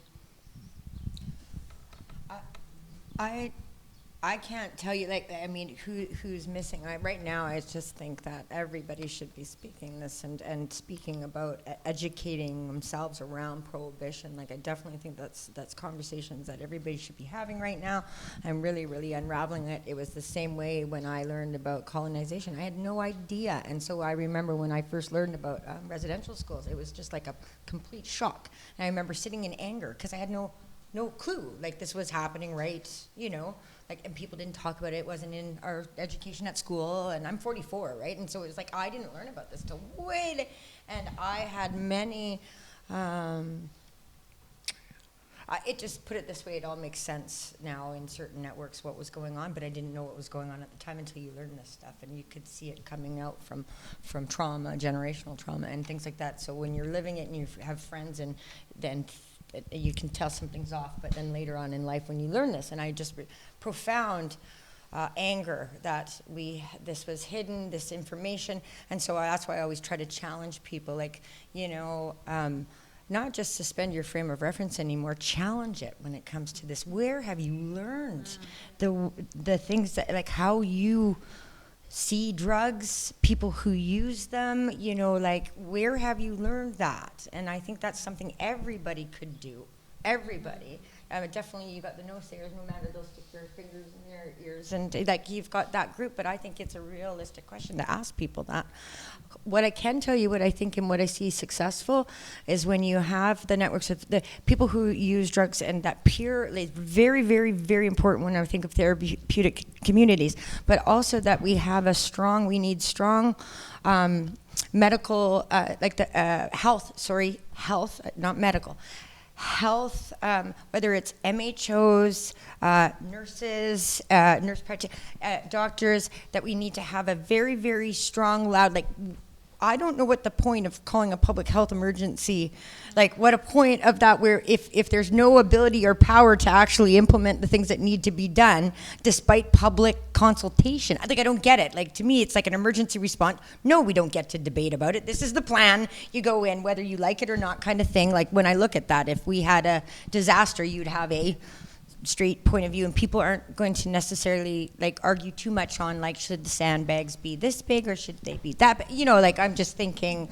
of, you want to go in and you want to respond, and we don't have a lot of time for dialogue around a few very specific actions. Shouldn't be, because this is why you've called an emergency.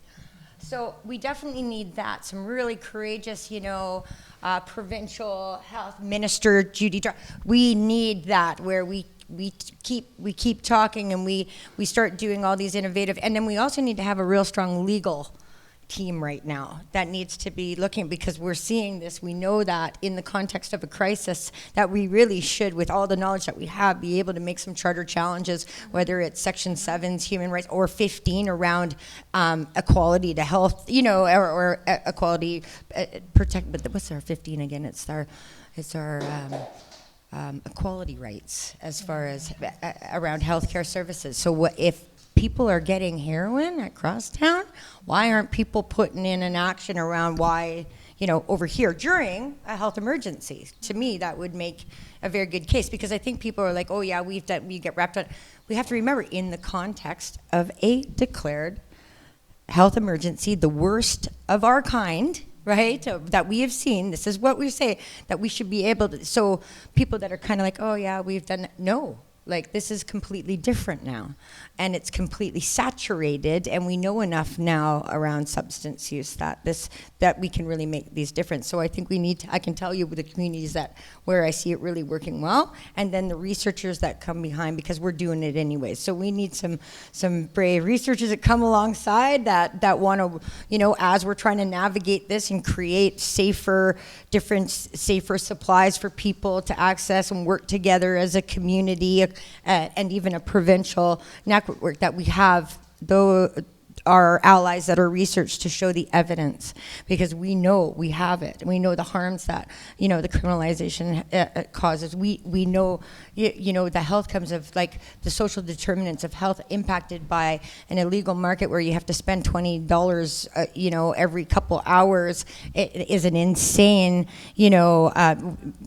leap that's going to affect you on all sorts of levels, from your housing to your, So I think those are, like, key components where I think we need to get into these little groups, and we need to, especially with the change of government coming, we need to really start strategically planning. And I say we do anything and everything when it comes to a safe supply. This isn't about people wanting to market one thing. I hate that shit. Like, I mean, if you think that you can somehow create something that's safer than what's going on right now, please step up. If you know somebody that's got a safe supply of heroin, please step up. I can be reached at. I wait outside. So, like, I really, really believe that we have to be doing these things despite, what we're being denied. Thank you. Yeah. Every time you speak, I'm just like, I think it's just amazing points. And I was just wondering, maybe Donald, in terms of, I know the Canadian Drug Policy Coalition is doing a lot of, going to be imagining like a Canada beyond prohibition. Like, when you think about who's around the table and who's not, like, do you have groups that are flagged in your head of, like, we have to do a good job of engaging them? Well, there's a couple. There's sort of, when you're designing what a regulatory system for drugs would be, clearly you need to involve a lot of people who use drugs. So there's this sort of, and there are a lot of people who use drugs, and a lot of people in this room who use drugs, and it's not always necessarily opioids, so lots of drugs are being used, and if we want to change the system. But then there's to actually get to make it happen, you need to involve a whole bunch of other people. So what I'm disturbed at is sort of the lack of institutional leadership in Canada, and it's sort of overdose crisis fatigue, or people, like we kept saying when the numbers got so bad the first year, this cannot be the new normal. Well, have you seen Adrian Dix or Judy Darcy or politician anywhere recently? No, they've sort of feel they've done everything they can do. Well, that's really, really sad. And same with the federal government. So they did some good work in the first 2 years of their mandate, and the closer it got to the election, things started slowing down and stopping. So it's like we made some progress, but where are the other people? Where's the Board of Trades and the YWCAs and people who are community-minded people? And I'm not blaming them. I'm saying they probably haven't been asked to do anything. I know when we did the Four Pillars work in Vancouver, there was a broad neighborhood house directors were interested in hearing about what it was, and community centers and YWYM. So sort of trying, those people are missing from this discussion, and it's like they're not engaged in it. Maybe they don't see a role, but that's too bad. They should, and maybe that's work that some of us have to do, is to connect more dots. So the movement is not just people who use drugs; it is a whole broad swath of society that is acknowledging this is the worst public health catastrophe that the country's ever seen. And also connecting different movements together, like the environmental piece and plant-based. Like I think there's a lot of movements, that need to come together. That is actually like it supports one another, and it's about liberating many. When I look at this, and I also think South Asian community and knowledge that they have. We have a lot of farmers. Like I think about the Fraser Valley area, lots of knowledge, indigenous wisdom and experience with plant-based medicines, or different ways in which people could have respectful relationships with substances, which I talk about, that bringing that knowledge back, and we have that in our communities too. But it's just like people can't. We don't have a society that allows to have those conversations. Like, where I can sit and talk to my berry farmer that absolutely knows so much about opium and growing poppies, because that's what he did in India, and he, can tell. But we don't have those. It's kind of, even when I mention it, it's like, like, why do you want to talk about this? I rent from him, right? Like, and kind of, yeah, right? Like, why? But just like, really, there's a lot of wisdom, I think, and then just people have not been supported to share it. Yeah.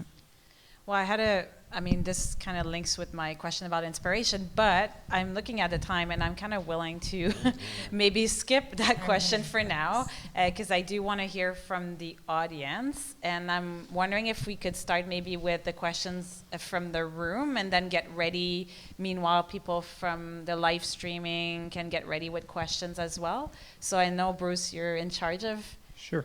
questions in the room, so maybe we can start, because I really want to give a chance for people to ask their questions. We have one question already from the room. Okay, let's And it do sort it. of builds, Erika, on you saying linking the movement. And so with the advances in hepatitis C, we know now that we could actually eliminate hepatitis C. And we also know harm reduction, I'm going to rephrase this a bit, but harm reduction also, this is not the first crisis. And often people talk about following the HIV/AIDS crisis, and now we're talking about overdose crisis. So when we're talking about what needs to happen now as a response to overdose, and talk about Buyers Club and safer supply, how can we make sure that it's not just the crisis of overdose and how we're going to respond, and be able to be also responding to other movements and to fuller people and to issues like hepatitis C? Well, I mean, this is what the other piece is, that like the intersectionality of all this is insane. Like we know there's no elimination without decriminalization. Do you see a theme here? Right? Like when we look at where the criminal justice is involved where they should not be, right? Like, so I do that, and we've seen this with sex work. We say, right, Hep C, HIV, with our drug user, the drug user, organizing and environmental and decolonizing, or decolonizing, harm reduction, all of these, that kind of like the syndemic approach. So we know this, again, it's being quite often caught between these two systems, and how much the criminality piece, the prohibition and the policy really is the nature of the majority of harms, instead of just like a person in there. Yeah. So it gets in the way. It gets in the way of addressing all of those across the board. I think one of the things that really strikes me, if we go back to the early days of the HIV epidemic, is othering. Right? In the early stages, it was very much about, well, it's just them. It's not us, it's them. And I mean, First Nations people feel that all the time. We're them everywhere we go. But I think there's a real risk of othering. And I know that, some of the work around stigma that's being done is a good start, but the language we use, the judgment that's attached to it, the criminalization, all of that adds to that othering.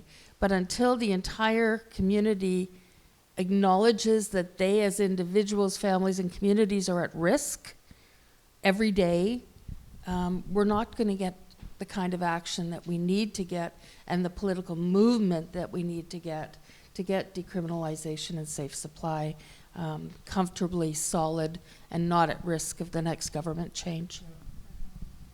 I just say one. I was just wondering if we. Just use your mic. Oh, did we end up answering that? Because I'm just like, I'm thinking about Hep C and what exactly you were going there. But the way I see it around, like, Hep C has been associated with like substance use, whereas with the HIV movement, it was a lot different. In fact, many of us, including people with Hep C or that use drugs, were kind of pushed out of that movement. It was very much a different demographic that actually had a lot of privilege in a lot of cases. So we had more people coming out, whereas this is still not safe for many people to come out that might have privilege or power in this. It is like, and Hep C was very much associated with that. So it's something I kind of cringe a little bit sometimes about who we are asked to work with. Like, there's allies, and then there's self-proclaimed allies, and then there's like where the government has traditionally put money, and a lot of these groups are getting overdose money that have never ever treated people who use drugs with respect or dignity, which is I'm sorry, but what you said reminded me of that. So that's really challenging too. Quite often we have to work with people who have caused great harm without no reconciliation. So it's kind of like all of these expertise come out of the woodwork when the money comes down the pipe, and it's like, where were you where there were $0, right? And so we see a lot of this stuff happen as well. Oh, yeah, go ahead. Is that a question from the room or from our online community? From our online community, we have Awesome. a really great specific question here that's just going to ask you to really give us the clear answer. Okay. Using the example of the Heroin Buyers Club, can you talk about what the political legislative pathway might look like to getting this model? What's the plan? We didn't bring a lawyer. Okay, say it one more time. All right. Using the example of the Heroin Buyers Club, can you talk about what the political legislative pathway might look like to getting to this model? What's the plan? Yeah, so that's her. To borrow from you, Bruce, there could be a few different routes, and possibly they can all be tried at the same time. But there's been discussion of having a pilot project, sort of like with the OPS, Vendu opened theirs in 2012, then others followed suit, and finally the provincial government picked it up. But with the Buyers Club or Compassion Club, you could try for a Section 56 exemption, and that means that you can bring an illegal drug into a site and not be arrested. Or you could, in the midst of a public health emergency, you could pressure the minister to provide a legal pathway, as Bruce had discussed earlier, and that would be one route. And where is the ministers? In this room as well. They should be here, and Judy Darcy should be dealing with this issue in some substantial way. But the other way is what's been done in the past with the compassion clubs, where people just create their own illegal source, and they use the drug testing now that we have at machines to make sure that those drugs are not poisonous. And but you run. We cannot confirm or deny whether that is happening right now. But there's risks involved in that, and it's not to. Drug users have always brought their resources together, poor and working class people who use illicit drugs. That's not something new. They've always done that to get a better deal, to get safer drugs. And so that's going on all the time, people looking for a better source. It's much more difficult, of course, when you have a poison drug supply like we have right now. So that's just some idea. The rest of the panel have other ideas about how that could be set up.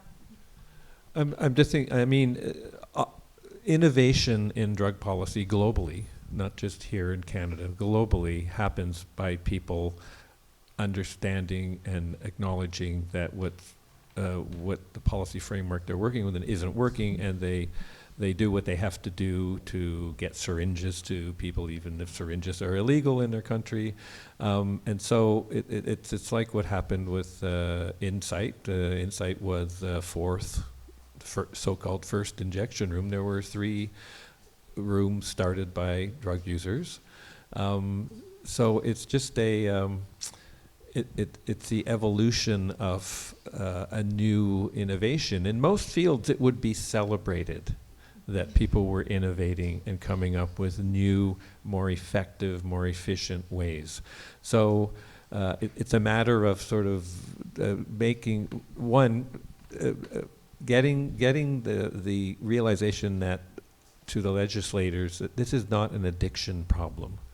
It's a poisoned drug supply problem. So there are lots of precedents for responding to poisoned water, poisoned food, poisonings in the environment. So some dots need to be connected, and the trajectory would be similar to other harm reduction initiatives that have emerged over the years, including needle exchange, supervised injection sites, overdose prevention sites, formalizing what is or not enforcing the law in the cases of OPSs, which then it got a ministerial order to actually go ahead. So the innovation, I mean, we should be celebrating these ideas. Legislators should be rejoicing that there are actually options that might work. And so we have to do some political work, but it's not a new trajectory. It's the same old trajectory. I think, like, as far as, like, well, there are people doing this work in a very illegal, very high risk. I've already explained that, and under. So we've basically, what you see, what are the next steps is, many of us, myself especially, that I've been going into every arena I can, to every type of, different ally or partner that I've met along my journey to plead for assistance. Because again, how are we supposed to do all of this, right? So we've asked people to take a look at exemptions. So we've got a group of people, and we're pulling more together because we've got the change of government. So we're looking at that. We're also provincially, like right now, we are working what we can with our provincial drug user network to expand so that we do what we call, so we try to show other people how to source safer supplies and how to gather the information using all the tools that have been given to us, except for the drugs themselves, right? So that's what we try to do, that and build capacity within each other group as we go along within our networks. So that's what we have to do in the meantime. We're looking for, like, you tell me what the next steps are, because we're just doing what we were doing and trying to keep each other alive. So that's the piece, which is why we went to other bodies for help, why we did put ourselves out and say, listen, this is what we're doing, and it's taken a toll on us, right? So I'm more looking at, like, who's going to step up within the next 2 months to help do this exemption, who wants to be a part of it, who wants to get in and help start writing, some if that's what we choose to do, to join in, to start giving us as many options to safe supply as possible for what we already have going on. It would be really great if we didn't have to, And then in the background, and I honor the work of Dr. Bonnie Henry and her courage in putting forward a document on decriminalization. I've been doing a lot of work with provincial corrections institutions. 60% of the women in provincial corrections in BC are Indigenous, and a large majority of them are in there with drug charges. But that conversation about decriminalization and the rechanneling of funds and energy around those pieces, when some of us were at a meeting in Toronto in the fall, and the topic of decriminalization came up, and the federal minister just kind of went, nope, nope, nope, nope. And, so it took a lot of courage for Bonnie to be able to put forward that document. I don't know that it did anything but fall on the floor beside some people's desks, but we're going to keep picking it up, and we're going to keep talking about it in public venues, and that grassroots level political action that succeeded before will only succeed again if all of you and your friends and families A, vote, and B, talk to people that knock on your door about these things. That's how we start moving some of this forward. And if it doesn't happen this time, we're going to have a harder time if we follow the lead of the rest of the country and vote less centered, shall we say. What is it? 8 out of 10 provinces now have an extremely conservative government in place, and there's lots of changes being made. We are the broad exception at this point, so it's really important for us to continue to support our politicians. Living it, but the profound loss that we have to work in, especially when we work together with that. It's just like 3 years of grief and loss. I was saying that, like, what I was doing for work before the last 3 years was completely different. Now it's just preventing death, and you don't get the same kind of, it's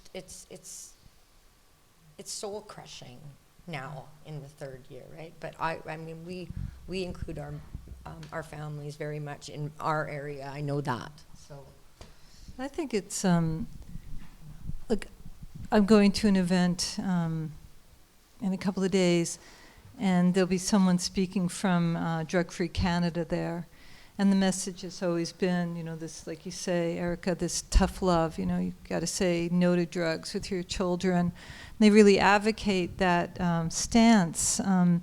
So I think when the moms are at the table, it's electrifying.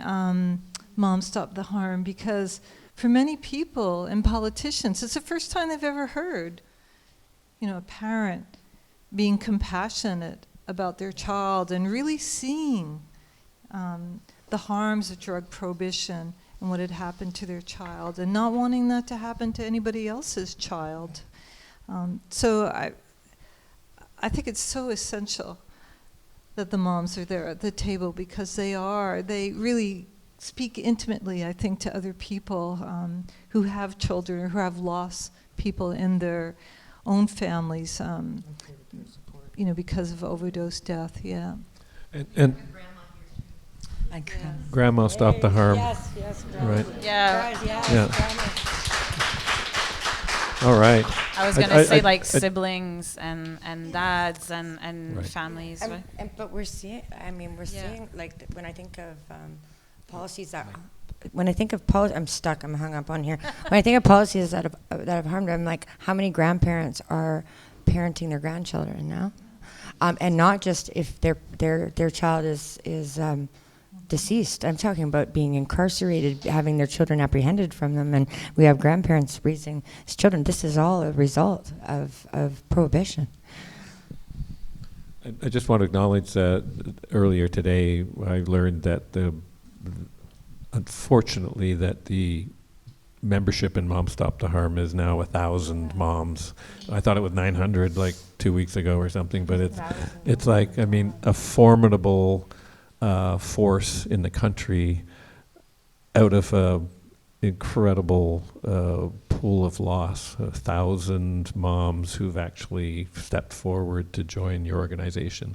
It's totally amazing, and I can only imagine an incredibly important part of the movement for change in drug policy. 30% of us still have our children. Yeah, 30%. Yeah. That's even better. And see, and when I think therapeutic communities, and I think about the 30%, and you're still like, you know, like watching your loved one and wondering what you know, like in this toxic supply and having to navigate that. And that's why I also look at like having places like organized drug user groups where you have people who are current and former people who use drugs, current and former together, you know, so that somebody always has a safe place to land, right? No matter where they are whether they're in chaotic, you know, more harmful, what we call addiction, you know, type of using, to, you know, periodic on and off or chipping, and you know, wherever it is, that also family members are really stuck and they don't know, and they're just like, I just want my, my family members safe, that you'd have a connection of people that would be like doing the best that they can to keep someone as safe as they can. Yeah. And what a Together. What a political lobby you have become. Yes. It is really hard for ministers to say, no, I don't want to meet with this mom. And so 1,000 of you knocking on that door saying, we're here and you have to listen. You go, ladies. Yeah, absolutely.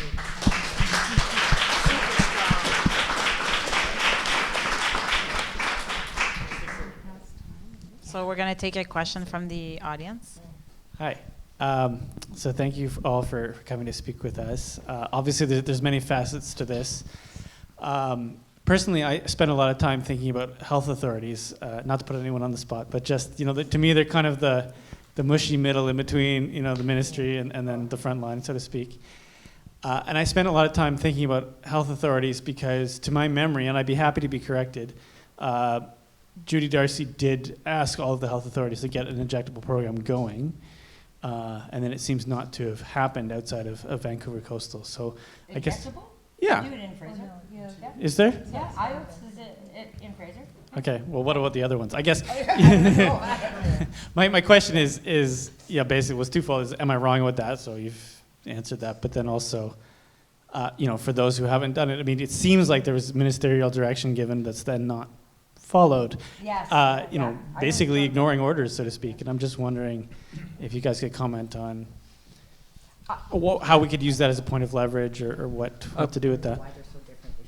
I just think it's bizarre that the services available across 5 different health authorities are different, and they're less robust in some health authorities than others, and there are injectable OAT in 2 health authorities, right? So 3. Okay, 3, great. But it's a nature of the beast. It's sort of it's not. There's no one. There's a bunch of drivers in the bus, and they're all driving their own bus to some extent. So that's frustrating. And I think Judy Darcy has the same power to do ministerial orders that Terry Lake had when he was Minister of Health. And I think there's a disconnect between, I'm not suggesting it's all her fault, I think there's a disconnect between the Minister of Mental Health and Addictions and the ability to make things happen on the ground. Sorry? Ministry, well, Oh, just yes, no. I guess that's my point. Is that it's not necessarily her fault. The machinery of government is not working in a whole of government way to respond to this crisis, and it's not changed for the last couple of years. It seems. Yes, some good things have happened on the ground. A lot of it depends on who is running what program and which health authority, and how much energy they have and how much they want to innovate. There's not really a plan. The safe supply is one of the bullets in the overdose emergency response response, and our provincial health officer is calling for decriminalization. So those 2 things are on the table, and they're not happening. So I think that's what we have to focus on. There are 2 things that have been in the plan for government, all health authorities. Decriminalization recommended by our provincial health officer. Those are 2 things that the government could do now, today. And one other thing that I've been thinking about is, the federal government changed their policy that if there's a public health emergency, that bulk orders of heroin and some other drugs could be brought into the health services. But nobody's utilized that except for Crosstown Clinic in Vancouver. And lately I've been thinking about so the answer that we get all the time is that we don't have a drug supplier here in Canada. And this is true. And there's been, sort of communication between the federal government and pharmaceutical companies asking them to take this on, but they don't see it as a profit-making venture. Then I thought, well, why is it that the federal government could buy a pipeline, with millions of tax dollars? Why can't they buy a pharmaceutical company and set this up? Like, how expensive could that be? Yeah. So it's a matter of, in some ways, like where our priorities are. And when they're saying to us, well, we can't do this because no pharmaceutical company will take it up, I'm like, well, then use our tax dollars. I'm sorry. Create it yourself, because you're buying all these other things that people disapprove of with our tax dollars. Anyway, lately I've been thinking about that argument. So and we'll some see. of those pharmaceutical companies are being sued for their role in the opioid crisis as a I'm trying to think of the right word. As part of a prosecution process, maybe say, okay, well, we're not going to take your whole company away, but you have to balance out what you made selling opioids by producing this drug and distributing it in the country, because apparently you're really good at it. Well, yeah, and I think it's interesting too how governments, when in the case of other public health emergencies, are able to develop vaccines for viruses that we don't even know, right? So I mean, I think when there's a will, there's a way. And on this note, I'm getting a signal of like that we're getting to our time. So unfortunately, I would like to stay all night and talk about this, but I think we have to wrap up. So I just want to thank all of you at home and here or at work, wherever you are, for joining us for this important conversation. It's the beginning, but we don't have time to waste, and everyone needs to be part of it. Big thank you to the speakers, of course, and you have thank you gifts that we will distribute right after wrapping up. And the books that we'll be doing the draw once we log off the live stream, I think. We'll be doing that. Big thank you to the event organizer. Special thanks to the South Island Community Overdose Network, known as SICORN, AIDS Vancouver Island, the amazing team, the CSER, especially Amanda from Initiative, and a special thanks to also Lori Carpenter. And so I just really look forward to the next steps, especially with the CDPC moving this work along as well. So, I think the message. Thank you to Marilou.